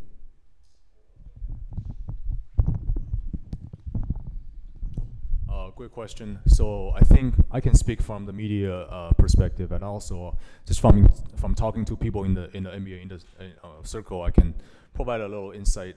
So I think there are several fronts to this. I think for first-tier stars, we're talking about James Harden, Anthony Davis, LeBron James, and Steph Curry. Those guys who probably will have a chance to make to the next year's Olympic team in Tokyo. For those USA stars, I think Olympics always is more important, is almost most important event to them, than more important than FIBA World Cup tournament. It used to be World Championships. So I think for them, their focus is probably be making the next year's Tokyo team. So, and for these guys, tier 1 guys, if they want to make them, doesn't matter if how many, national team duties they skip the year before, anytime before that, they can still, as long as they want to, they will make the team next year. We're talking about LeBron James, these guys. But however, for second-tier guys, we're talking about Damian Lillard, C.J. McCollum, perhaps Klay Thompson, or second-tier, still all-star guys, but they face some dilemma because they still, just like LeBron James, they still want to make the Olympic year next year. But in order to qualify to make that team, they would have to play some games to be able to get some look from the coaching staff, from Greg Popovich, the national team coach. But also they don't want to get injured because eventually they're getting paid by their NBA teams. For example, Damian Lillard signed a 5-year deal. CJ McCollum signed a 5-year extension. And also these guys, whoever signed those deals, they don't want to get injured. If they get injured playing for the national team in China, which is a very intensive tournament, if they get injured, first of all, their next season is impacted. Also, which means they will miss the next year's Olympic roster as well. So these guys, that's probably part of their thinking. They're saying, okay, it's in my best interest skip those FIBA World Cup this year. That's why I think we're seeing a sort of a lackluster roster this year, than before. A lot of those guys they do not want to risk, have a risk in their career. And also, I think for them it's probably best to get ready for the season. And so for us, because we were talking to a partner in China going to this event, they are being the media host media for this tournament, Tencent. I think that's probably very disappointing to them, not seeing the biggest star power coming to China for this event, because I think those stars that are thinking, I'm going to China every summer. I'm going to China for the tours, to the shoe deals, to the different Nike events, Adidas events, you name it. Even though I skip FIBA, I can still make the same money I'm making because I'm going there every single year. I'm being part of the tour. I was there last year for LeBron James in Shanghai. It was crazy. It was raining in the city. I'm actually going to China tomorrow, so it'll be the same thing every single year. You will never see, I guess, the money being taken away from them. It's just gonna be the same every single year. So that's why I guess it doesn't really matter to them. Their focus is trying to play well next season NBA, and then hopefully make the Olympics team next year. But I will say, I believe by the U.S. losing like that, I really believe they're going to bring a full roster to the Olympics. That's just my opinion. You're going to see a deep roster. That's my opinion. So. Awesome. Thank you. Right over here. Yeah. Hi, I have a question to Kevin. So I'm a student from China, and I'm a Chinese. Oh, sure. So I am still a huge fan of watching the Chinese Basketball Association's games and teams and players. And now we know the Lance Stephenson came and Jeremy Lin came. So there's a huge market in China. And you still say the CBA, the second highest paid league in the world. But the thing is, we know the team China just lost in this World Cup and so badly, and they can't even go to the Olympic Games next year. 2020, yes. So we're using the way to attract the foreigner players to China and let them to probably motivate Chinese players to improve, but it doesn't work. And we enhance all the salaries in the CBA, and we break the balance. And now the native players, even though they're not that good, but they still got a lot of salaries. So my question is, do you think is this a good way to do this, or as a media creator, do you have any ideas to fix it in a media by using the media power?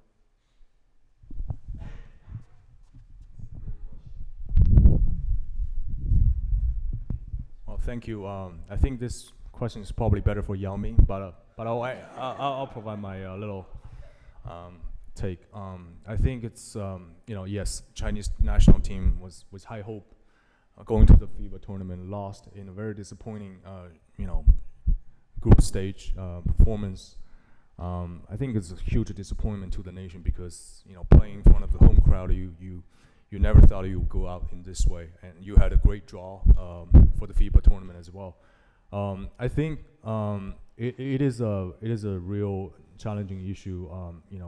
Folks here can chime in as well. There's always been a sort of dilemma in the CBA league. How do you keep the league entertaining enough for the fans, for the audience growth, to have all these former NBA players, former American players coming to have this show for the fans, grow the league, marketing the league. In the meantime, also develop your local Chinese players, who is basically competing for the minutes on the court with American guys, Now I think Yao Ming becoming the commissioner 2 years ago. I think one of the, his initiative is trying to reform the league by providing incentives for the team to developing local Chinese players. Now a new rule he's introducing this year is placing some limits on how CBA teams can utilize their foreign imports, players on their team. Used to be, foreign imports and also CBA foreign imports and their agents can dictate how many minutes they can play and the terms and conditions on their contracts. I think Yao Ming coming this year, he's sit down with owners of different CBA teams on the table saying, hey, what do you guys do? What do you want to say? I'm all ears. And one of the complaints the owners are having is that I'm spending all this money on these foreign players, but without any protections on the contract, on the deal, we as team owners always get screwed at the end, because somehow they have a clause allowing them to opt out early or without performing to the duties laid out in their contract, specified in their contract. Cases that happened before. How do you better protect the owner's interest? I think now he's saying, each team can only provide 2 months of a guaranteed contract on each foreign imports, deal. After this 2 month, past this test, now the rest of the contract can be guaranteed throughout the season, which is CBA's 5-6 month season, depending on how deep you go into the playoffs. So I think little things like this can is what Yao Ming is trying to do to change the landscape, balance of power in the league. I mean, let's face it. I mean, I think CBA, just like many other Asian leagues, are still going to be dominated by foreign imports. That's why I guess a lot of fans are paying their tickets to see Jimmy Fredette, Stephon Marbury, Lance Stevenson, Brandon Bass, Michael Beasley last season. The fans wanted to see the foreign players, but I think for the national team, I think one of the proposals they're trying to entertaining with, looking at Chinese national soccer team, is trying to, if there any way, just like the Philippines in the future down the road, naturalize American players or foreign players, people of foreign background into. I mean, I know they have talked about Jeremy Lin as well. I mean, just fans just throw out ideas like that. Is it possible to naturalize Jeremy Lin as part of? I mean, Jeremy Lin is American, but he's Taiwanese American. Is it possible to naturalize him into the Chinese national team? Is it possible for Stephon Marbury to become a national team coach? That's a different story. So there's small ideas like this. I think they're still trying to tinker with the overall structure of the CBA. So short answer is I don't think there's any near-term solution to this problem. That's my 2 cents.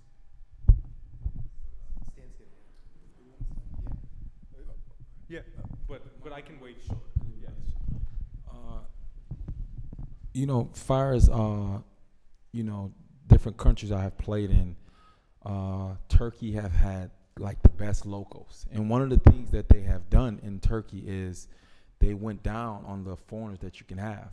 It went from, I think it was either 5 to 4 or 6 to 5, something like that. They went down, and I think that is developing their locals. They really push their local players a lot in Turkey, and then sometimes you might have 3 Turkish players on the floor and 2 Americans, because the talent is really like that. So that's some of the things that they did in Turkey. Yeah, and I can add to that. I mean, Chinese local players are suffering because of how much money the import's getting paid. I mean, honestly, the import has zero motivation to even try to help a local player, just because if he's getting $4 million for 6 months, he wants to come back next year, and the only way he comes back next year is if he averages like 45 points. So yeah, I think one, you have to limit the salaries. You might sacrifice the big names in your league, but over time, your locals are gonna be able to be put in these pressure situations and actually need to perform. For now, when there's a close game, a local player just finds a black dude and goes, and then runs to the corner and hopefully makes a three if he's open. So I think ultimately, that's my opinion. The best fix is to kind of limit how much you're paying these guys, and yeah, you gotta let your locals rock. There might be a little racial undertone too. I mean, I think a lot of these guys are so used to watching these imports that are coming in on TV as NBA players, right? And you see a lot of times, well, at least when I was over there, I was able to thrive when American All-Star teams came and played us, because I was so used to kind of going up against them here in the U.S. And I knew that you just attack them as hard as they're attacking you, and they're not as intimidating as they look. All my teammates would freeze up though. When they saw a team, they roll out 5 black dudes, and I knew where kind of what level these guys were at. And I knew that they were probably Division II guys, maybe low Division I, and I knew that in this country, that wouldn't be anything that I wouldn't be able to compete with. But for these guys, like he said, there's no difference between in their eyes, there's no difference between Paul Harris and Tobias Harris. They're like, damn, like. These guys, they're all dunking on me. It doesn't, but for me, I kind of knew a little more. So there might be a little racial undertone too, as to why when China gets on the world stage and they come across foreign players, they get a little tight, because they're so used to kind of getting dominated in their own league by people who look like that. Yeah, I'll just make my comments quick too. One is, to be a modern Chinese citizen doesn't mean you have to have a good team. It means you can perform a certain type of modernity by consuming what is seen as cool. And that's why you have so much consumption of the NBA, so much consumption of the English Premier League. There isn't that investment in the local, because China has a growing consumer population. They have the capital to do so. And secondly, it's the idea that to enter the global stage, that you got to do it through men. And all the infrastructure and resources have to go to male athletes. If you look at the case of China, and I lived in Suzhou for half a year, the Chinese women's volleyball team is world class. They won world championships. The Chinese women's soccer team is out of this world, but no one talks about them. There's always this anxiety, that, oh no, our men suck. Yes, they do. But let's look at where the talent is, where women are not valued as all-star athletes, right? And that's why there's that idea again and again that if we're going to make it, it has to be through our men, and it refuses to acknowledge the labor of women all across these national contexts. And my book is outside. There are copies of it. Thank you so much. We've gone over our time, and obviously this conversation could keep on going. I'm inspired to maybe try and do this again next year. Obviously we have a gender imbalance up here to begin with. I mean, I started out with an interest in the WNBA. Right now, they're fighting for the playoffs. And so, maybe I can try my timing a little bit better next year. But equal pay, exactly.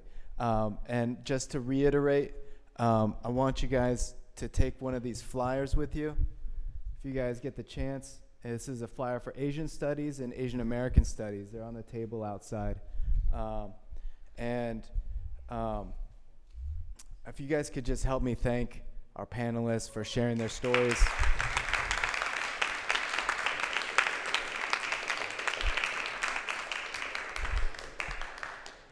Yeah, thank you guys. If you are interested, you come up and introduce yourself. Thank you, everyone. Good night.